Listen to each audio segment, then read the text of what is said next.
ivyo nsanze mu Rumonge nsanze arakamaramatse ndumiwe.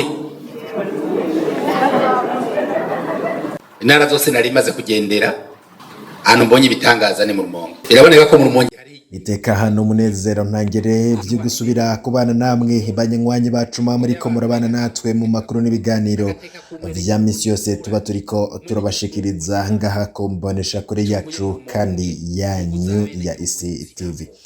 Turi kuwa mbere igenekerezo rya 21 z'ukwezi kwa 11 umwaka w'ibihumbi 2022. Tugiye kubashikiriza amakuru atandukanye avugwa irya nino. Mu ngingo nkuru turaza gushimikira kuri no nkuru irabana n'igihangange caraye gihagaritswe mu ntara ya Rumonge. Uyo nawe akaba ari Urimwengu Bigirimana n'umukuru w'imbonerakure mu ntara ya Rumonge. Akaba avugwa ko yoba yagararije ingingo y'umushikiranganji wa mbere Gervasi Ndirakobuca yavuze ko atawundi arekuriwe gutoza amakori atari leta, ariko ivyo uyo Urimwengu Bigirimana umukuru w'imbonerakure mu ntara ya Rumonge yakoze akaba ari vyo bimukozeko. Turaza kubigaruka ko turabe n'ukuntu yoba yarasuzuguye ingingo yafashwe n'umushikiranganji wa mbere Gervasi Ndirakobuca batazira ndakugarika nta fyinata. Urimwengu yamaze gutabwa mu mvuto. Turaza kuvyumva vyose mu buryo bw'idonido turabe n'ivyico gihangange. Uyandi makuru turibuze kubabwira n'inkuru mbi. Hari umumenyesha makuru wa Iwacu, umumenyesha makuru w'ikimenyesha makuru Iwacu yabuzwe irengero. Uyo nawe ni Yeremiya Misago, umumenyesha makuru mu kinyamakuru Iwacu. Turaza kubabwira ivyibugwa irengero vyiwe n'amakuru mashasha kuri ubu amaze gushigwa habona. Turaza kuvyumva muri ano makuru mu buryo bw'idonido twabiteguye vyose. Are n'ibindi biba biriko biragarukwa ko bimenyesha makuru. Turaza kugenda tubabwira amakuru atandukanye. Wewe ico utegerezwa gukora conyene nukumanuka munsi y'ino video ukaraba handitse ijambo subscribe canke sabone. Nimba utarafyondako ugafyondako kugira igihe cose turonsa amakuru n'ibiganiro uraje uba mu bambere bashikirwa navyo. Kano makuru yacu tuyatangurire kuri no nkuru y'umubabaro ivuye mu ntara ya Cibitoke. Ibiziga bitatu vyatowe mu kiringo c'indwi imwe yonyene. Mu kiringo kitarenga indwi imwe ibiziga bitatu vyaratowe mu makomine ya Buganda na Murugwi mu ntara ya Cibitoke uraruka bushira uburengero bw'u Burundi. Abanyagihugu bo muri ayo makomine habiri bavuga ko batewe umutima uhagaze n'ivyo bintu, basaba umuco kuri ivyo biziga bitogwa mu ntara yabo. Mu ntwaro no mu ntara bemeza ko amatohoza yatanguye. Amakuru hatangwa n'amasoko atandukanye avuga ko ubwicanyi bw'imonogoje mu ntara ya Cibitoke. Ikivyemeza ayo masoko avuga ko hari ibiziga bitatu vy'imiyabaga vyatowe mu ndwi iheze.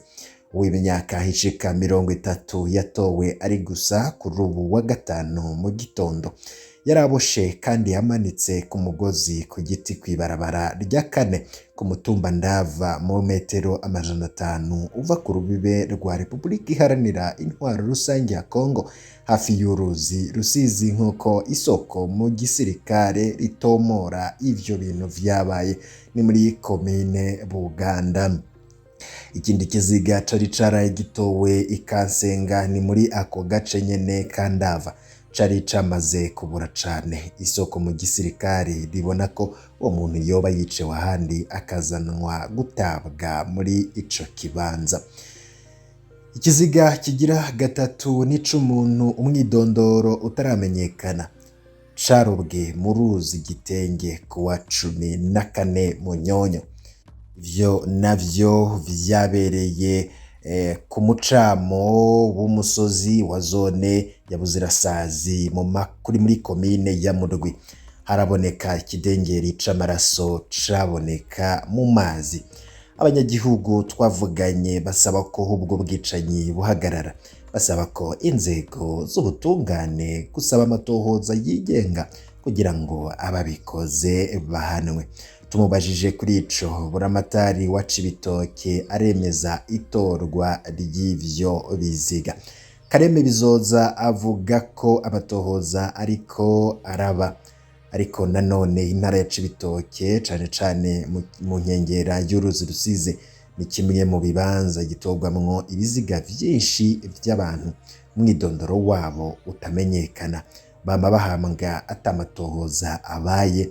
Ivyo amashirahamwe yigenga yiyamiriza n'akamaramaza nibara ku mutemere birateye ubwoba abanyagihugu n'abarundi cane cane bari muri iyo ntara ya Rumonge.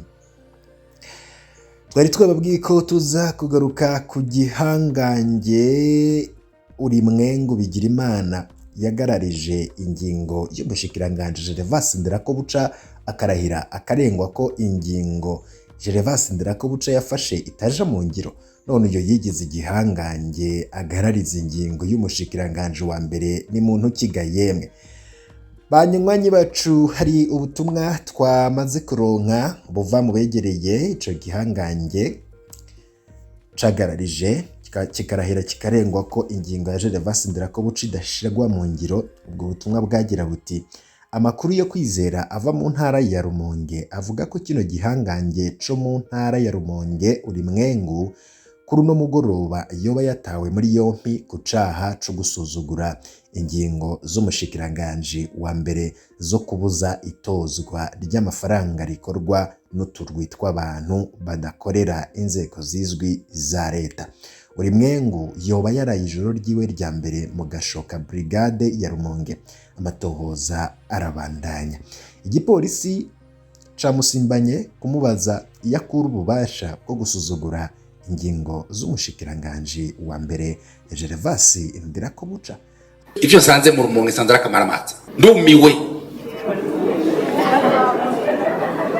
Intara zose nari maze kugendera ahantu mbonye ibitangaza ni mu Rumonge. Biraboneka ko mu Rumonge hari ikenye giteye ubwoba.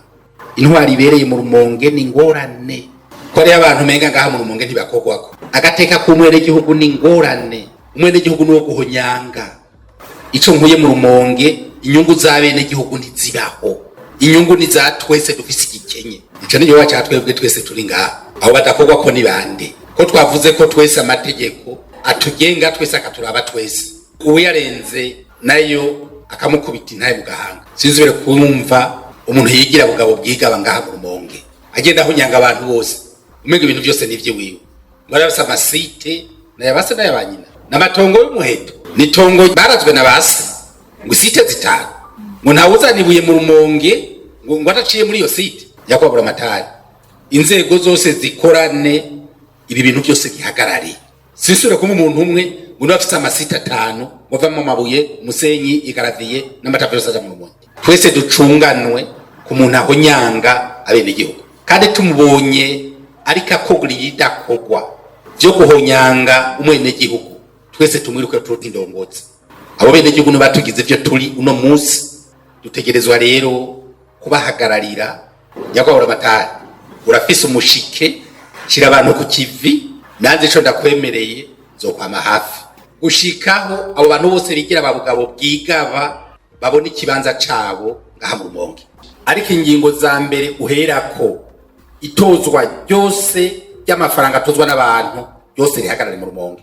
Amafaranga atozwe n'inzego za leta aje mu kigega c'amakomine. Abatoje amafaranga bene igihugu bihagarara. Abantu rero bakibaza iyo ubwo bubasha ico gihangange kibukura. Amakuru rero twamaze kumenya nuko ico gihangange cari gihagaritswe mu ntara ya Rumonge. Urimwengu Bigirimana ari n'umukuru w'imbonera kure mu ntara ya Rumonge amaze imyaka yarihaye gutoza amafaranga abanyagihugu na cane cane abo bose bakora mu gisata co kubaka. Aho ni mu gihe umushikiranganji wa mbere Generali Ndirakobuca Gervas yaheruka kwihaniza abantu bihaye gutoza amafaranga mu bisata bitandukanye ko bobihagarika. Ndirakobuca yavuze ko atawundi arekuriwe gutoza amakori atari leta. Nkuko rero uyo Urimwengu nk'intakorwa ko mu ntara ya Rumonge Urimwengu Bigirimana yabandanije gutoza amafaranga ataco yinona. izina ryiwe ryari risanzwe rivugwa no mu bindi vyinshi. Abaye umukuru w'imbonerakure mu ntara agira gatatu ahagaritswe inyuma ya Musafiri Niyonkuru Ingozi na Abrahamu Bucumi mu Kirundo.